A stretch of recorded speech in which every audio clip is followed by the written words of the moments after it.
Lakers, Clippers. Sometimes the vets imitate the youngsters. Paul George doing his Jalen Suggs impression, banking that thing home. Can he play quarterback? He would get the Clippers off to a fast start. George, that's good. Later in the first half, feed George. Will step back, hit that. He helped the Clippers to a double-digit lead as he goes for 16 in the game. Rajon Rondo making his debut for the Clips on Sunday. Clippers up by 14. Schroeder's coming. Zubac, some call that cancel culture. I call it a clean block, and we're pushing it the other way. Rondo, Marcus Morris, light at 3. Lakers were held to 38 points in the first half. Off memory, their lowest scoring in a half since November of 2018. Third quarter, Rondo doing things all over the place. He's over on the bench. Alex Caruso, Rondo gets up from behind for the block. That's legal because he didn't touch him. Caruso misses the shot. Less than a minute later, Rondo back in the game. Clippers up 20. To Leonard, fire away. Leonard goes for 19, 10, and 8. You can guess what those were. Clippers win at 104 to 86. Hey, Cruz, personnel aside, you have different teams, Sacramento and the Clippers, of course, but did you see something offensively that was cooking for you guys that just didn't carry over today?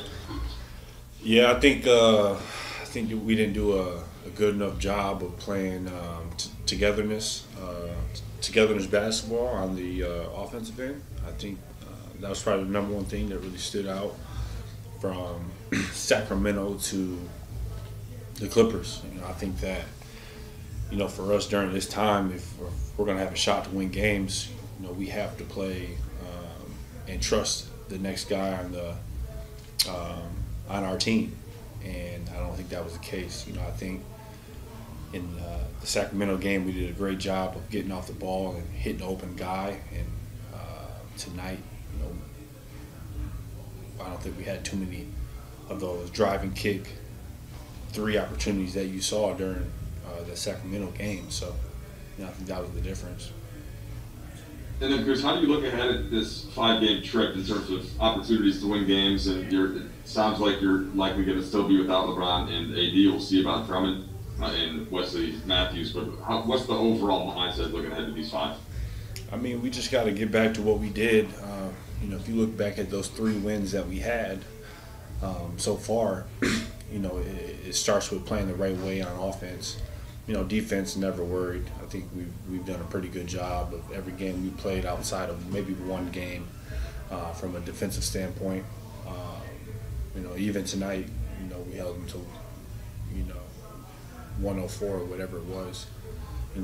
Our thing is offensively playing the right way, trusting the pass, giving yourself to the team, and if we can do that, I think we'll give ourselves a chance.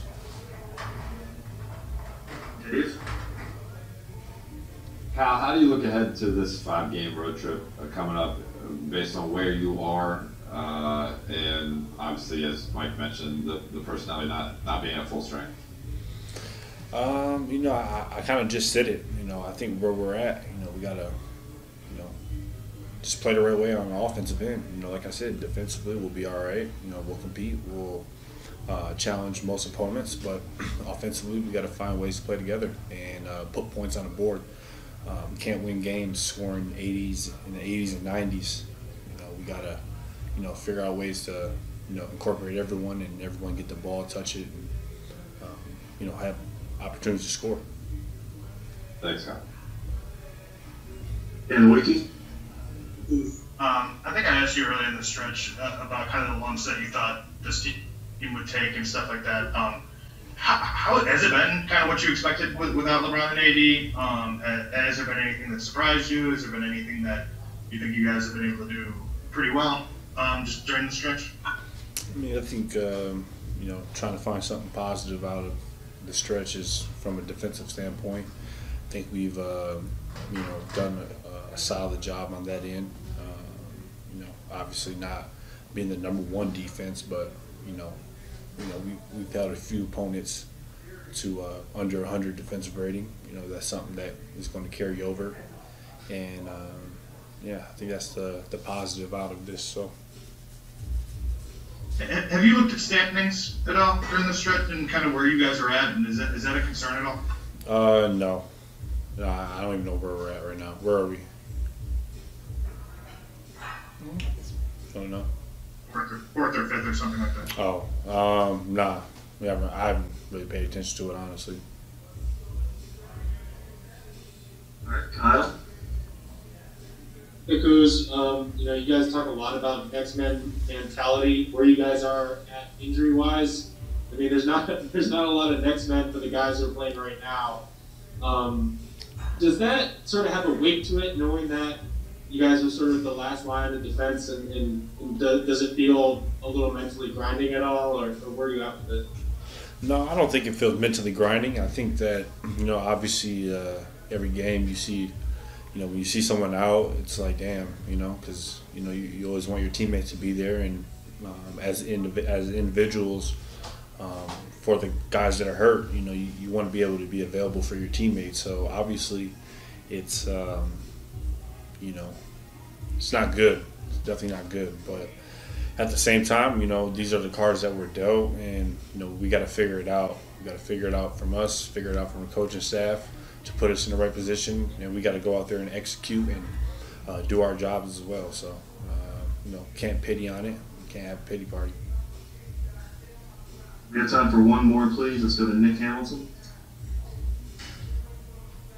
Hey, Kyle, can you talk a little bit about just the effort of Taylor Horton-Tucker? It seemed like he's really been coming off the bench, really giving that effort, trying to give you guys some type of spark. What does this effort mean to you all in various situations? Taylor's, he's got a reputation as a scorer. He's someone that can fill it up when he has the chance and opportunity to. I think for him, he just still has to, understand and recognize, the flow of the game and understanding certain situations. He's obviously a great talent, and, for him and us, we need him to continue to do what he's doing, but also, continue to play make and make others better. He has he's been blessed with a gift to be able to get in the paint anytime he wants. And, with that being said, getting into the paint means, weak side opportunities to find other guys' shots and, spark a teammate. And, I think very highly of him, and I think that, he can do that for us at a high level, and hopefully he can. They're not the biggest threat to the Lakers. They are a threat. They're not the biggest threat, and I'll tell you why. They didn't do anything at the deadline to really make themselves better. You know who did? The Clippers and the Nuggets. And let me tell you something about the Clippers and the Nuggets. I'll start with Denver, and I'm going to go to the Clippers next. Denver and Utah had one of the best opening round series you will ever see in any sport. And when we think about Denver right now, we don't really think about Jamal Murray with Donovan Mitchell and, let's say, Devin Booker, right? He's not quite as good as those guys until it matters most. Then he's every bit as good as those guys. Then he's an all-time great. At least he was last year. They have an MVP caliber player when it comes postseason time in Jamal Murray. We already know Jokic is. Mm-hmm. We see what Porter Jr. is doing. My God, the way he's shooting the ball, the way he's been scoring. And now you add Aaron Gordon to the mix. See, they didn't just add a little player that doesn't mean anything. They added a big, athletic forward in his prime who now has to worry about being the third or fourth best player on the team. So your answer is the Denver Nuggets? I'm saying that's one. I think Denver has actually come playoff time. Who is the threat, Max Kellerman? What the hell you giving me? I didn't ask you for a list. The Los Angeles Clippers. Okay. The Los Angeles Clippers are the biggest threat to the Lakers. Because? You made the argument the other day, Rondo. I said it would be a marginal improvement, but that marginal improvement can be profound in the playoffs. Mm-hmm. They went to a Game 7 that they were up 3-1 against the Denver team I just told you about, and it took an historically bad game by Paul George and Kawhi Leonard in order for Denver to squeak by. Now they have the floor general on this team. When you look at how deep the Clippers go, they got 11 dudes, 11, who can really play. They have guys not just like, Kawhi and Paul George, not just like Rondo, but Batum and Ibaka and Zubac and Reggie Jackson. Mm-hmm. And 3 or 4 guys I'm not even thinking about right now. They are legitimately 11 deep. Your boy Luke Kennard, I know you didn't love that sham for Kennard. Kennard's shooting almost 50% from three. I don't care. I don't care. You got to shoot more then. You got to shoot more then. I mean, you can't be launching. You can't be taking. Got 11 dudes. I'm just saying, if you taking 8 shots a game, right? But you making 50% of your threes, why the hell ain't you shooting more? You got to get him more opportunities. He has to be a factor. I'm not saying that it doesn't matter that he makes threes. I'm saying it only doesn't matter if you don't take enough of them, and that's what he needs to do. Especially since you were willing to part ways with Lou Williams. There's no question that in large part that had something to do with Luke Kennard and how comfortable you're feeling with them.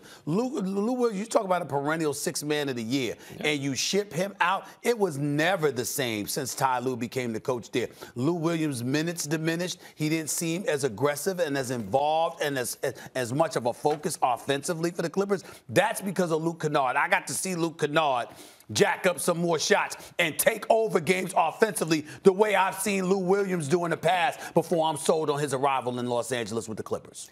I know that the Clippers were that close to getting by Denver and giving you the confrontation you wanted to see with the Lakers in the conference finals. And I'm still holding it against them. And one of the reasons I believe the Lakers won the championship the first year they come together, because usually super teams, it takes like at least a season, was Rondo.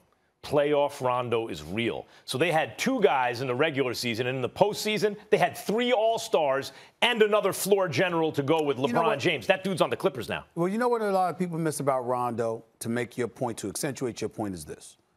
When they talk about playoff Rondo, people keep thinking, oh, the playoffs arrived, so he steps his game up. It's not that simple. What happens is that it's a best 4 of 7. So now you get to focus on one team. Right. That brilliant savant of a basketball player, Rajon Rondo, if you put him against the same team, best 4 out of 7, he has the ability to figure you out. It's going to get worse and worse for you. It's going to get worse and worse. That's why they say that's really what it is. Playoff time is coach's time. Right. Plays out of time. Who knows all the plays? Rondo knows. He's a coach on the floor. That is exactly what the Clippers were missing. They got shooting. They have size. Yeah. They have every single thing they need. The question is, will Paul George step up? Because Kawhi ain't choking again in the game. But I can point this to you. You remember what you saw from Donovan Mitchell. And that brother has arrived. And when you take into account the fact that you have surrounded him with depth, defense, and perimeter shooting, it's a whole lot. Utah. Oh, by the way, come playoff time, you can expect crowds to be there. Maybe not in full capacity that the MLB is talking about doing opening day with the Rangers, but you can expect the crowd. Utah is not an easy place to play for anybody. The West is so gangster this year, we didn't even mention Dallas or Phoenix. Phoenix didn't lose in the bubble, and they're on fire. I mentioned Phoenix at the start. I didn't mention Dallas because I'm not sold on